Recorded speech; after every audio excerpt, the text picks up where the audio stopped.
Come again. Hello, and welcome to the American Massage Conference pre-conference broadcast series on Massage Therapy Radio. I'm Felicia Brown, and I'll be your host for this interview and series. This is one of several broadcasts with the presenters and experts who are appearing at the American Massage Conference, which is being held in May of 2011, that's the 20th through 22nd, in beautiful Atlanta, Georgia. Our special guest today is Matthew Howe. Today, Matthew and I will be talking about his topic for the American Massage Conference, Opening the Toolbox, Tools for Effective Deep Tissue. But first, let me tell you a little bit about Matthew.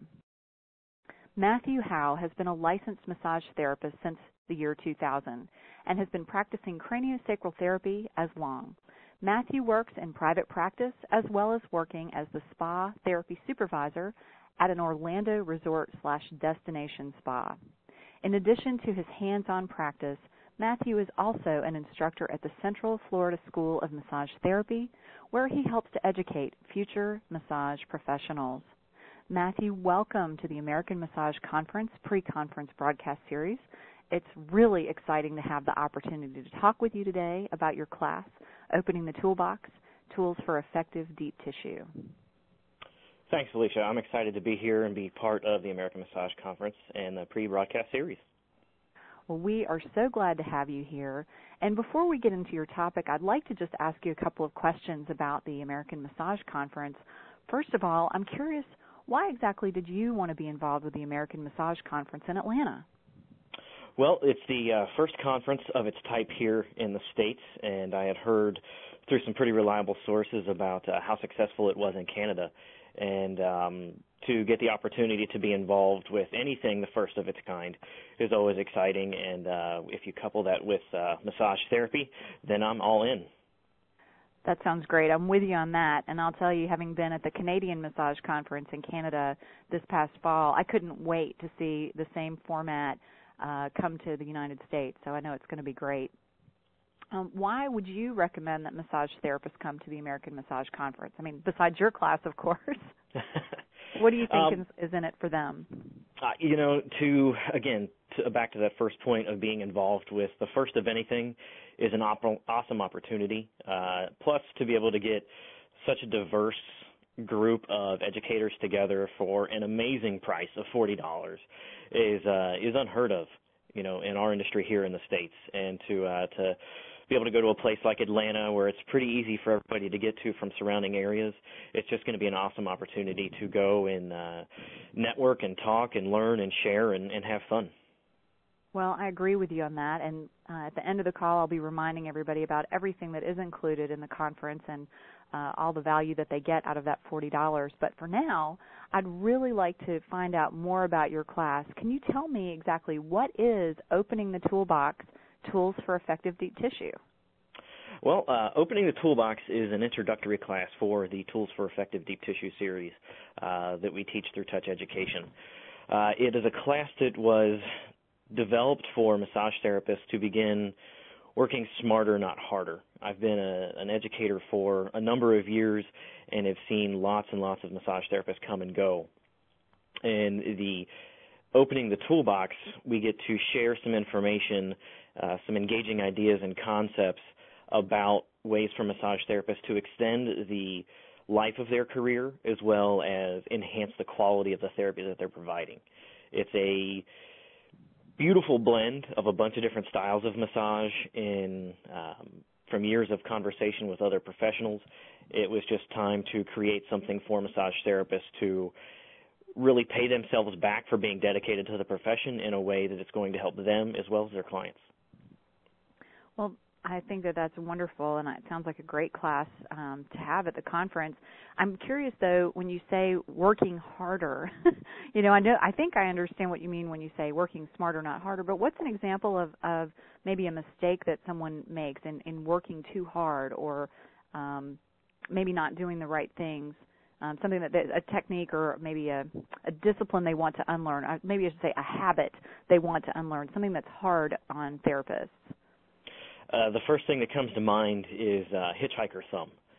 if you talk to most massage therapists, especially the new ones, they get so focused into trying to get into the tissue that they push. And a lot of the misconceptions that I've seen over the years with therapists and even the general public as far as deep tissue is concerned is that deep tissue has to be painful, that it has to be this very laborious event on behalf of the therapist where they end up working on the person instead of working with the person.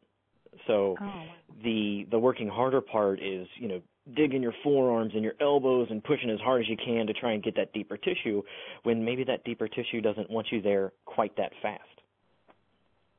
Wow, that's a really good point. So I'm guessing then that maybe some of what's inside the toolbox is teaching people how to work in a gentler way, or in a way that, as you said, works with the body. Can you tell me a little bit about what we might find in there? Absolutely. The tools that are in the toolbox, everybody already has. That's the awesome part. It's not anything you need to go out and buy. It's not a widget. Nothing you have to get from the Acme company and Wile E. Coyote. Nothing like that. It's a couple of concepts that have come out of conversations that I've had with Rolfers and with myofascial release people and neuromuscular people. In my experience as a craniosacral therapist, we want to work with the tissue. In craniosacral, we talk about blending with the tissue. But in blending with the tissue, we're also blending with the nervous system. So one of the tools that we talk about is blending with this parasympathetic nervous system in a way that we can address the tissue and issues in the tissue without imposing our will on the tissue. And we do that by using tools that people already have. Everybody has a fist, everybody has a forearm, everybody has a thumb, fingers. So what we do is we just help people understand that there are different ways to use that with the tissue, that the tissue will actually let you in a lot easier, a lot faster, and the outcome of the treatment is a lot more effective. So it's a matter of using things that you already know. So it doesn't sound like you're asking people to give up the disciplines or the modalities that they have, but maybe learning some ways to adjust those, perhaps, or to complement them to be more effective. Absolutely. It's purely an enhancement. I am not the kind of instructor that's going to come into a room and say, you need to do steps 1 through 10, exactly 1 through 10, because people may have clients whose steps 1 through 10 don't work for them. So what I'm going to teach them is ways to take whatever they already do and find ways to modify what they're doing, maybe better body mechanics, maybe working in a different direction, maybe using a different massage medium, bring in different ideas and concepts that I've seen become very, very successful over the years and take that back to their own private practice. For example, a lot of people with low back pain or neck and shoulder pain, a lot of people forget to work the other side of the body. Clients come in and they say, hey, I want you to just beat on my shoulders. Well, beating on the shoulders is only going to get you so far. If you look at the body from a different perspective, a three-dimensional perspective, you begin to see answers to questions that sometimes therapists just miss. Well, I've definitely changed my way of looking at things over the 17 years I've been in practice, and I know exactly what you're talking about, having clients that say, oh, my shoulder hurts, and they only want you to work on that, when you know that, well, I really probably need to release your abs or your pecs or your bicep or something else that's causing that pain. So I love hearing about that approach and seeing more and more of that being taught. Tell me, you mentioned a little bit about this workshop coming from seeing mistakes that therapists were making and burning out, but how did you decide to develop it? Where did all of this information come from? A lot of this information came from jovial conversation between me and other therapists. Working in Orlando, I've worked in a couple of different resort spas, and some of them were pretty massive.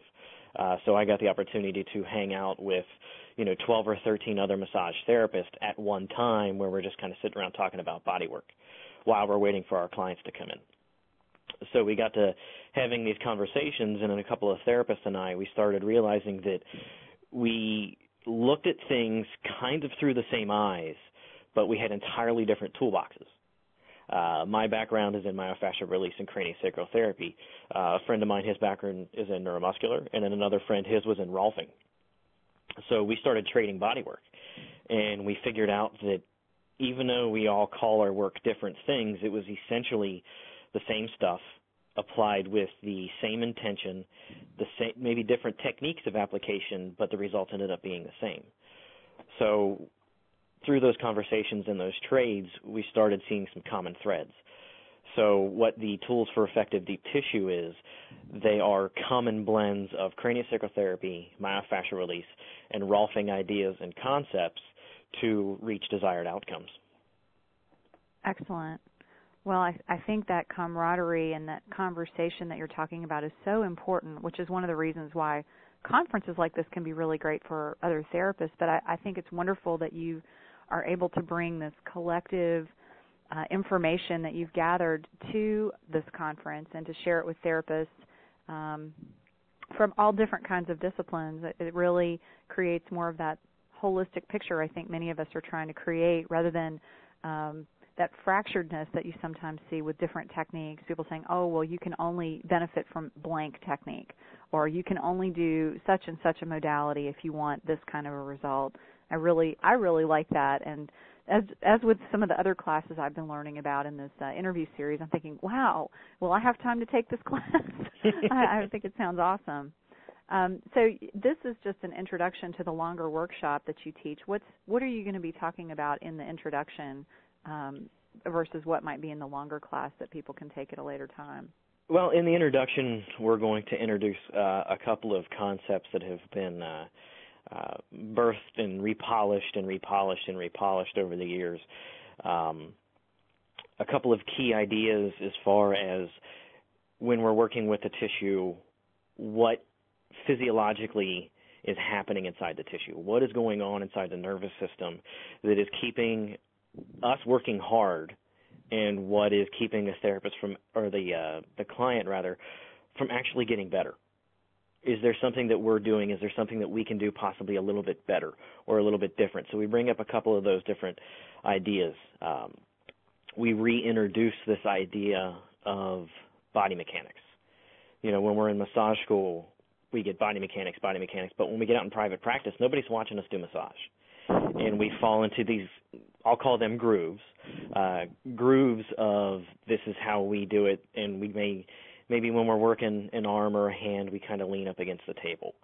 And maybe when we're working certain body parts, we don't necessarily bend down into our knees. So ways for therapists to assess what they're doing while they're doing it. Again, not saying they're doing it wrong, but maybe there's a way to do it a little bit better, maybe a little bit more efficient.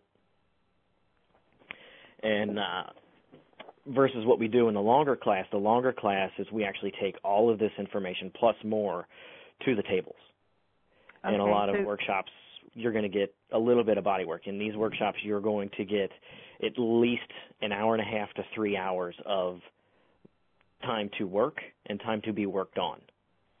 So in the intro class, you're really just focusing then on the concepts and the theories and the ideas behind it, and then in your longer class, you actually do the hands-on. Yeah, in the intro class, you're going to have ideas and concepts that you can take to the treatment room. They're not going to be, the teaser intro rate where you kind of get a little bit. You're going to get the nuggets. You're going to get the tools. And in the longer class, you're going to get a situation where you get to use those tools under direction, under supervision, and in a peer-type situation so that everybody can see everybody learning from everybody else, and everybody gets to learn from the questions that everybody else has. Well, I think that, it sounds like you really do need some hands-on time, but the fact that you can get some practical steps and tools you can take away from this intro course or the intro class, the 3 hours, is really important and will give people a good idea of what you're talking about and maybe some simple ways that they can make their work smarter, as you said, and not harder. Yeah, absolutely. So tell me, with the classes that you offer and using the tools for effective deep tissue, what's a common question that comes up from your students? Well, one of the common questions for the deep tissue class is what kind of tools are we going to be using?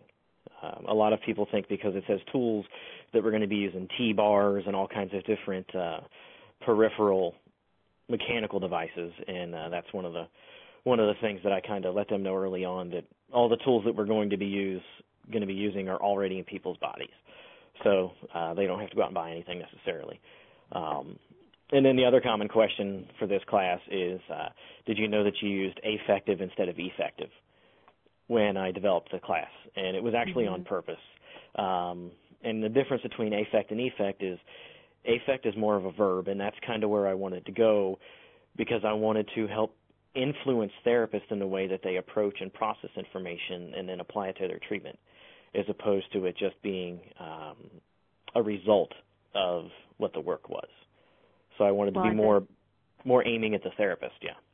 Well, I definitely like your intention on that and the action portion of that. So that's great, and thanks for explaining that because I'm sure that question does come up. Those of us that write and teach a lot might have looked at that and said, I wonder if he knows.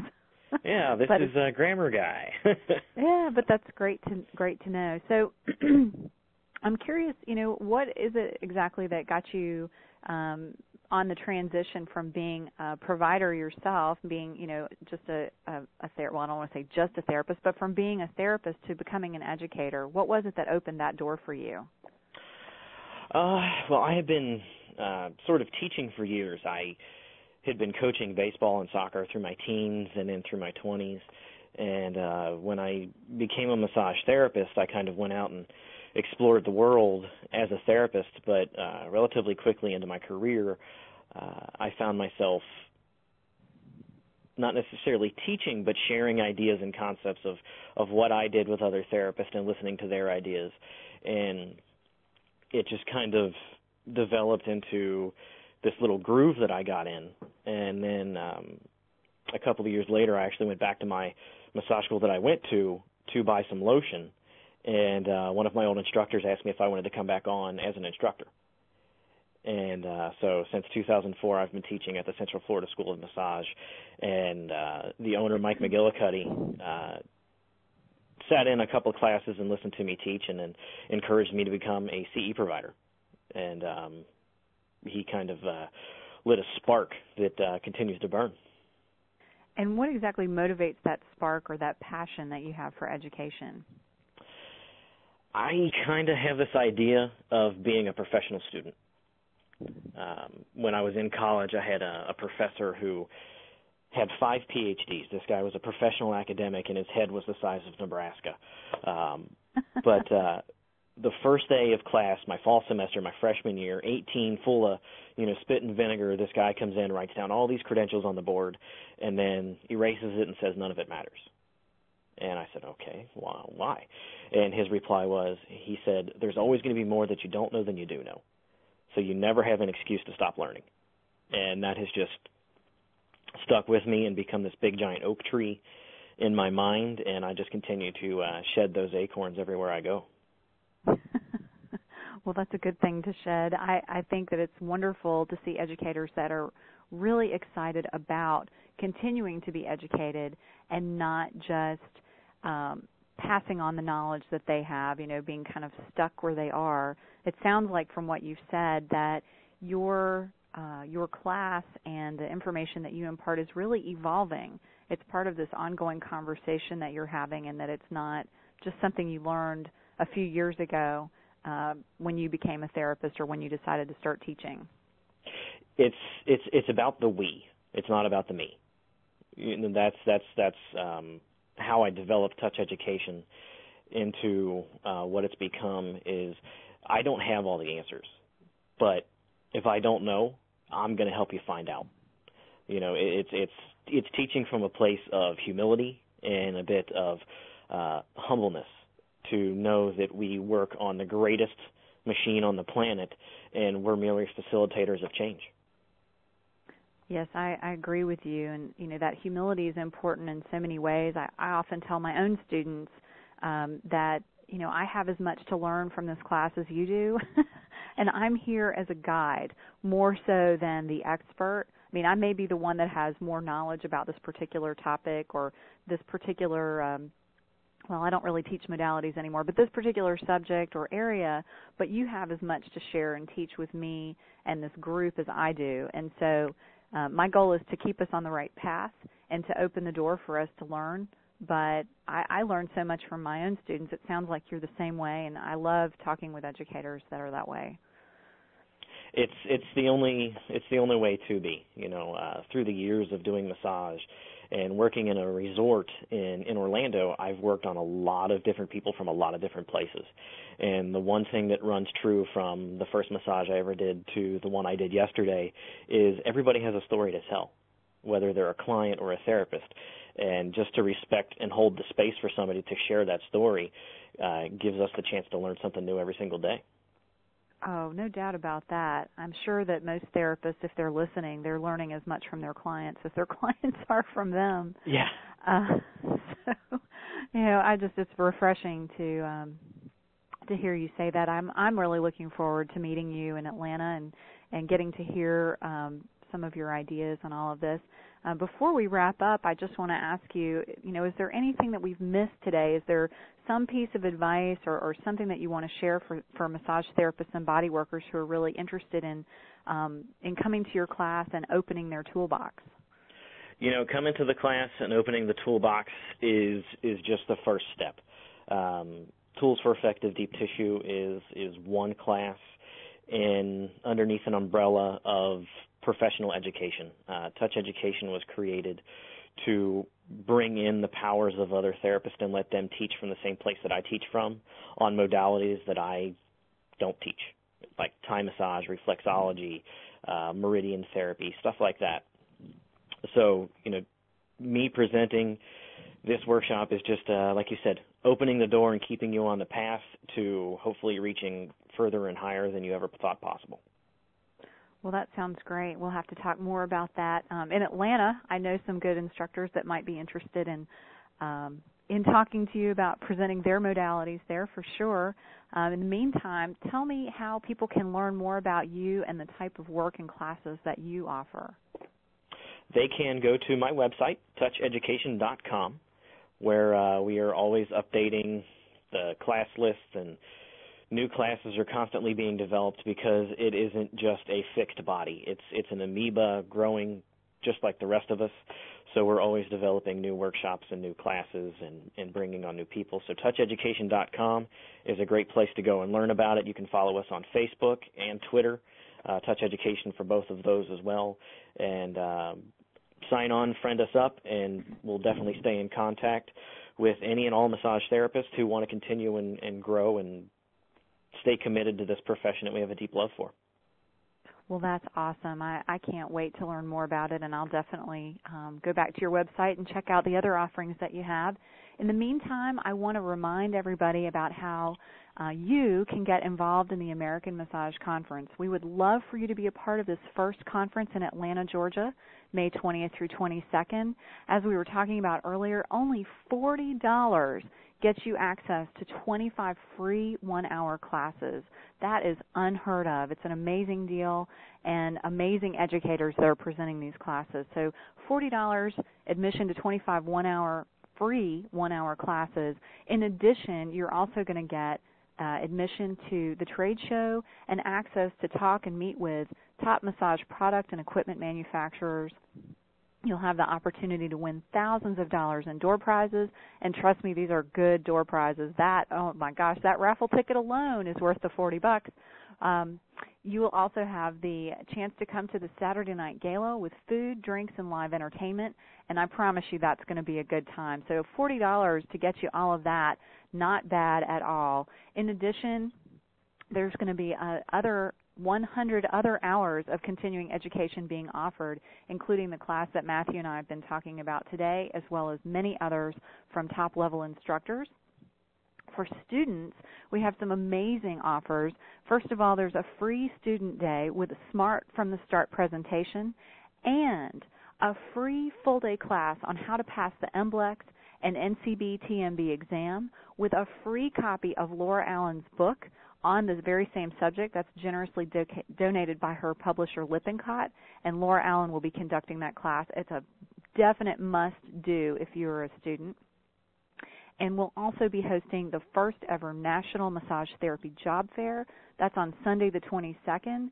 This isn't just for people who live in Atlanta. There will be national, state, and local employers there. So if you come to the conference, you have the chance to walk away with a job. So make sure if you're looking for employment that you make time to go to the National Massage Therapy Job Fair on Sunday the 22nd.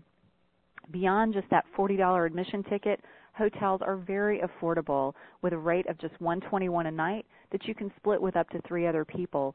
So for $40 plus a very affordable hotel rate, easy access to Atlanta, this show is a must-see. You've got to come, and we're going to have a great time. Also, as a reminder to everybody, if you want to learn about the show and everything that's going to be going on there, Massage Today will have a center spread show guide this year in the May issue. This guide is going to go out to over 62,000 massage therapists and will be available for free at the show. This is the first nationally circulated conference show guide, and it's got some really amazing advertising opportunities. So if you are a vendor or an educator who is listening in today and you want to get some great exposure for your products or classes, please contact Sandy Pierce at Massage Today for details on being a part of the show guide. I hope that after the discussion today, everyone listening has found a new interest in Matthew and in his class, Opening the Toolbox. I know I definitely did. And I really hope that you're going to sign up and come to the class at the American Massage Conference. Again, it's going to be May 20th through 22nd in Atlanta, Georgia. You'll have the opportunity to meet Matthew and attend all the classes from the other amazing presenters at this year's event. To sign up and learn more, please visit our official conference website at www.americanmassageconference.com. We also invite you to stay connected with us on Facebook at www.facebook.com/American Massage Conference. Matthew, thanks so much for taking the time to talk with me today and for sharing your time and your knowledge with everyone. I'm really excited. I know we're all really excited to checking out your class at the American Massage Conference. Well, thank you for having me on the program today, Felicia, and I'm really looking forward to the opportunity to be part of this American Massage Conference. It's going to be fantastic. Wonderful. Well, this is Felicia Brown, and on behalf of everyone from the American Massage Conference and Massage Therapy Radio, I want to thank you for tuning in to this broadcast of the American Massage Conference pre-conference broadcast series. Please remember to check back often for upcoming interviews between now and May 20th. We look forward to seeing you in Atlanta in May. Thanks again, and have a fabulous day. Come again. Let there be plenty, plenty. Let there be plenty love. Let there be